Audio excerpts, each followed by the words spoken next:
trabalhando com o projeto na escola, eu vi que os professores eles têm assim, desempenhado um papel muito importante e despertado nos alunos mais interesse.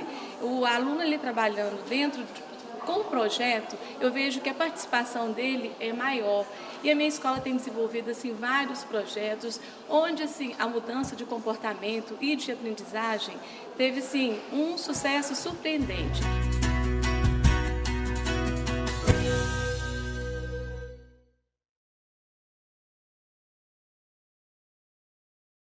Na Escola Estadual em Conceição Amorim tem educação em tempo integral. Então, com o projeto, nós ganhamos tempo na escola. Através de parcerias entre a escola e outras entidades, aqui em Cláudio, nós alunos temos a oportunidade de aprender muito mais. A gente vai além das salas de aula. A gente sai da escola, vai para o clube e faz atividades como peteca, nado. A gente cedeu o espaço aqui para eles para poder fazer as atividades de educação física deles, né? Essa parceria é fundamental, porque a escola, o espaço físico é muito pequeno. A gente não tem quadras, não tem campo, não tem piscina. Então isso proporciona a vivência dos esportes da maneira mais correta.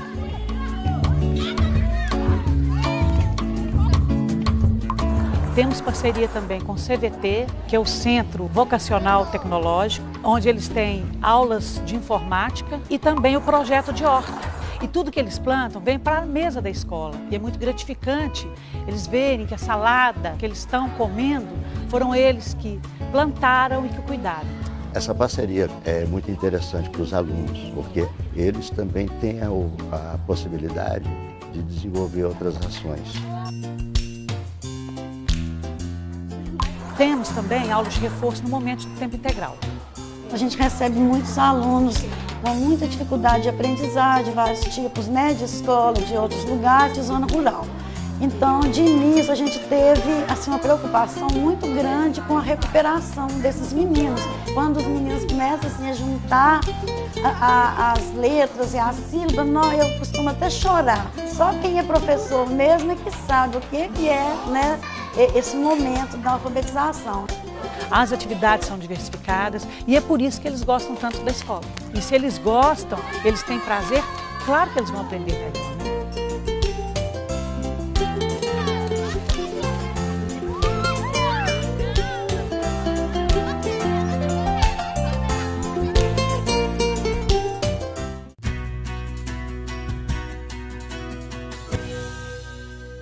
O projeto que nós fizemos chama-se Projeto Jovem Escritor.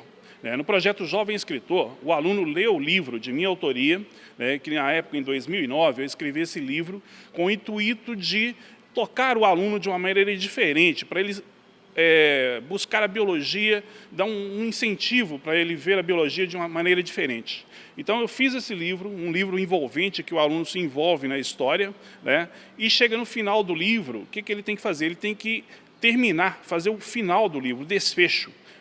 E o projeto ele engloba biologia, geografia, história e português. A professora de português lê o desfecho do aluno, faz a correção junto com o aluno e depois nós editamos o livro. O livro ele pode ser lido na plataforma do projeto, projetojovenescritor.net.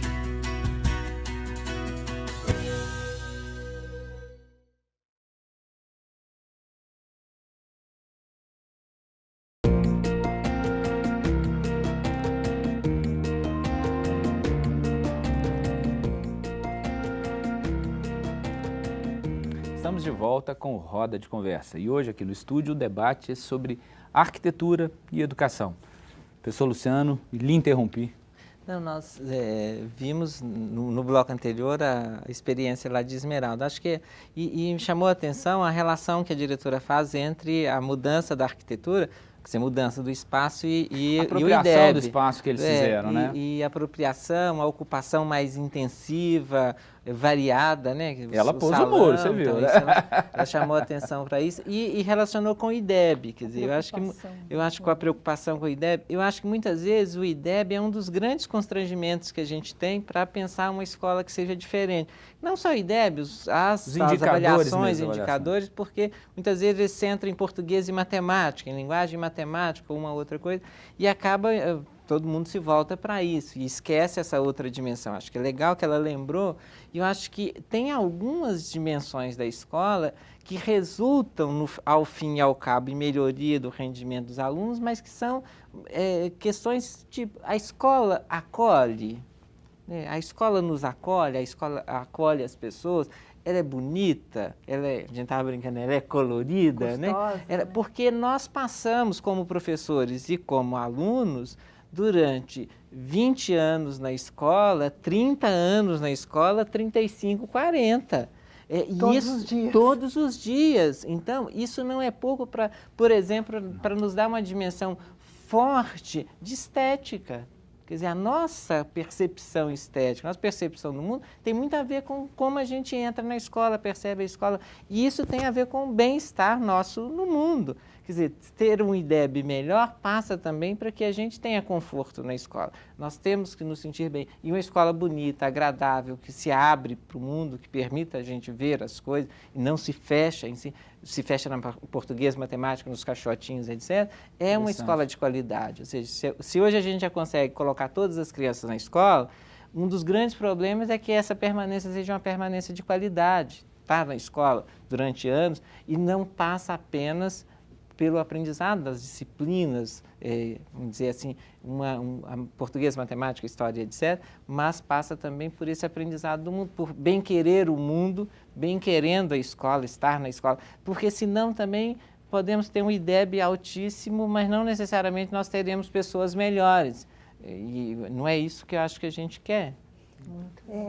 Essa relação da arquitetura, da organização espacial com a produtividade, ela é muito forte. Eu venho de uma rede privada, onde é muito claro, assim, a educação infantil dos colégios geralmente é magnífica, né? Muito ancorada em propostas internacionais.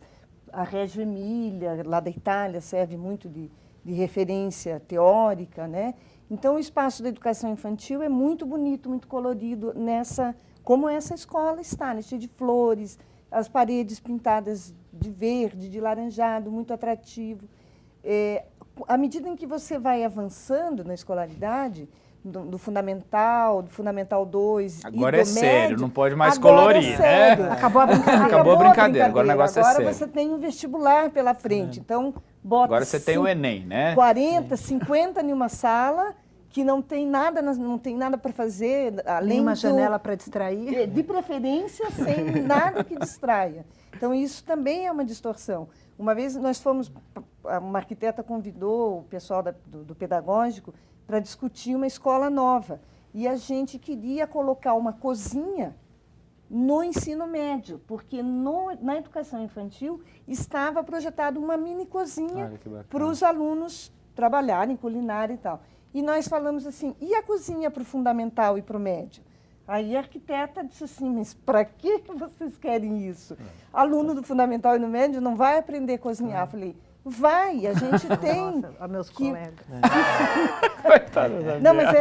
Não, mas a arquiteta estava sendo premida pelas questões financeiras, né, do próprio, enfim... E que são reais mesmo. São reais. Mas assim, eu acho que ali poderia assim, prever um espaço, porque o ensino médio é um nível que está exigindo novas propostas pedagógicas. É verdade. Né? O ensino médio, a gente sabe, historicamente, ele nunca se definiu muito bem, né? E ele está em crise, está tendo o pessoal está saindo, está abandonando o ensino médio. A gente fez um programa aqui, só para vocês saberem, brincamos aqui. Estava na época da comemoração do centenário do Drummond, falou, está uma pedra no caminho, né? Mas está tendo uma evasão e tal. Então, acho que é preciso tornar o ensino médio mais atrativo e tal. Por que não pensar uma cozinha para eles trabalharem coisas diferentes? Eu acho que isso é muito sério, porque eu estou agora trabalhando na faculdade com uma disciplina que chama Estudos sobre a Infância. E eu tenho falado muito com as minhas alunas, assim, que vida adulta nós estamos convidando essas crianças a compartilhar com a gente. Quer dizer, que convite a gente faz para as crianças? Se o mundo que a gente apresenta para elas é um mundo cinzento, né, que é o mundo que a gente está falando, quer dizer, a escola vai se tornando mais cinzenta, sem cor, marcada por um tanto de coisa. Não, e a vida adulta fica como sendo não aquela o que você possa usufruir. Não, e esses né? jovens, pegando essa coisa dessas outras dimensões, da presença de outras dimensões, como a arte e a estética e o tal do índice de felicidade, né? Como é que a gente vê isso e como é que isso conta numa avaliação mais ampla? Porque acho que aí também está em questão que avaliação que a gente vai fazer, que não ameace, mas que convide a produzir outras coisas de outros jeitos, em outros espaços. Fiz uma pesquisa muito interessante a convite do MEC com os estudantes de ensino médio pelo Brasil, conversando com eles que espaços eles queriam para se sentir melhor na escola. E numa escola que eu estive em Rondônia, que tem 5 mil alunos e a que é mais à prova, uma escola pública, na entrada de universidade pública, ou seja, um grande colégio objetivo, aquela coisa que põe na universidade, os meninos diziam que eles queriam algum lugar para descansar, porque o ensino médio cansa, escola cansa. Então, a gente começou a projetar brinquedos, tirolesa, uns chuveirões, porque é muito quente. As coordenadoras pedagógicas me chamaram, quase pediram minha cabeça para o governador. Agora pode falar das coordenadoras pedagógicas. Porque você é coordenadora. Não, mas me chamaram.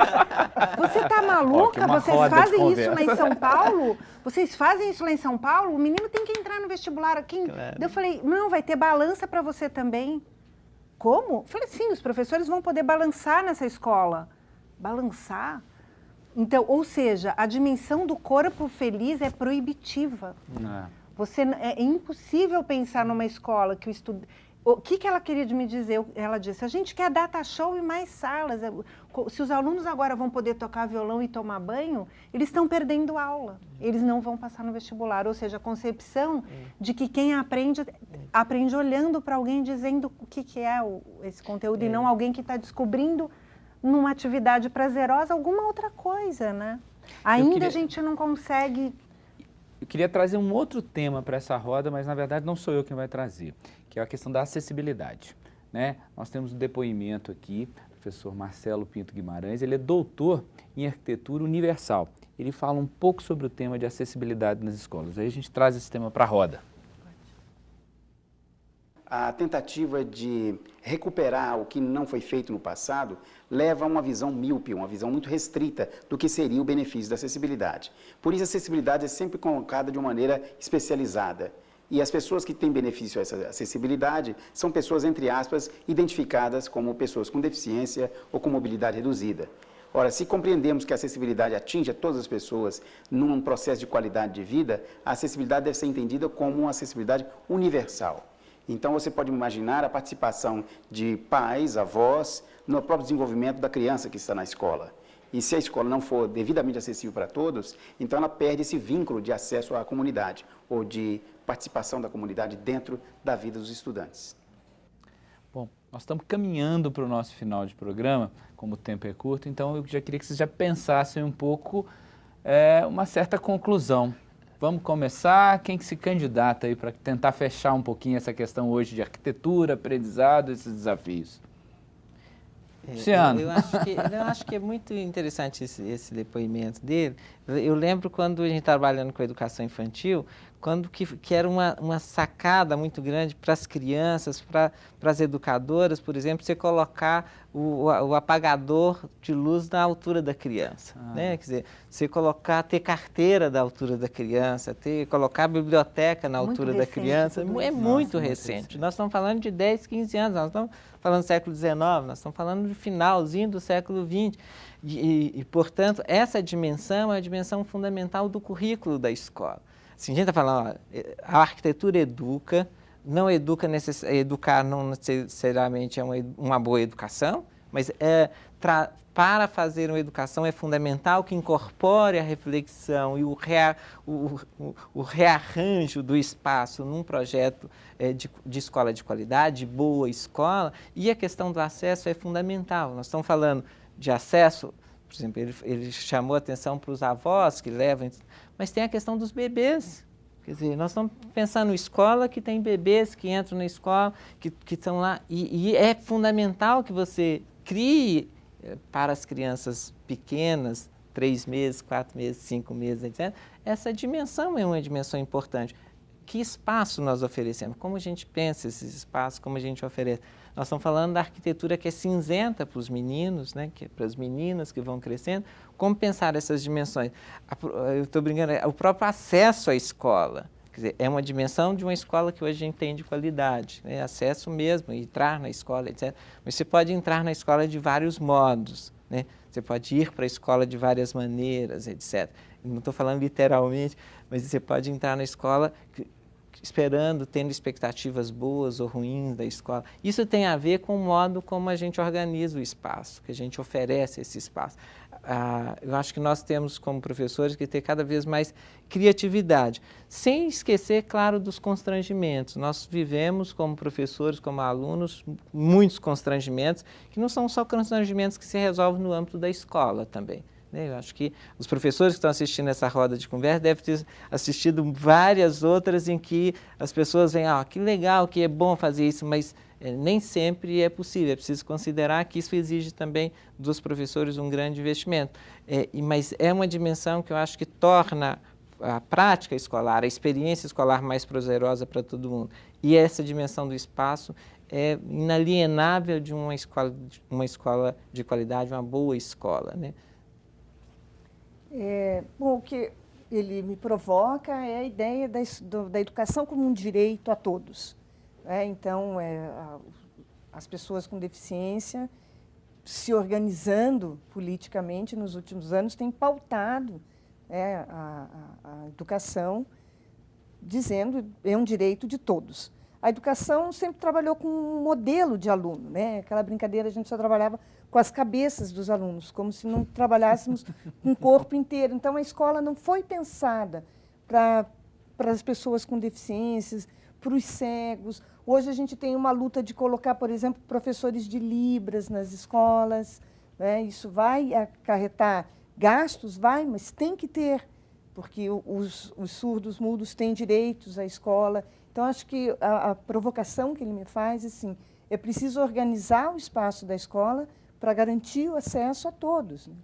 E eu também lembro muito, e gostaria de encerrar, né, já que a gente está concluindo, Paulo Freire, quando ele fala muito da necessidade da beleza da escola. Então, voltando à escola ali de Esmeralda, o colorido, as flores. Acho que a gente tem que cuidar com essa boniteza da escola para todos, né? Oferecer uma escola bonita e de qualidade para todo mundo.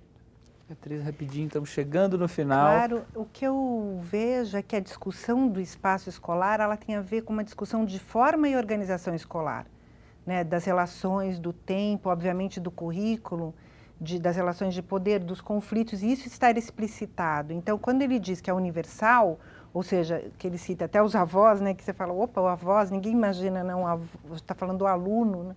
Ou seja, a escola não é só para o aluno, não é só essa centralidade expandida, que é para todo mundo. Acho que é importante, eu estou lembrando do último livro do professor Miguel Arroio, que é Outras Pedagogias, Outros Sujeitos, vírgula, Outras Pedagogias, vírgula, Outros Territórios. E aí eu acho que a gente tem que ampliar a concepção de espaço escolar para de território educativo. Ou seja, o espaço escolar ele foi feito exatamente para separar.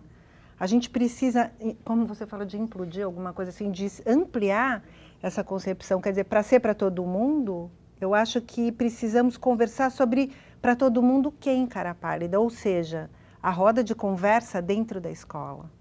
Bom tema a gente fazer sobre territórios educativos aqui na roda. Pode. Convite feito, acho que aceito aqui pela nossa equipe. Legal. Bom, mas a gente chega ao final do nosso programa.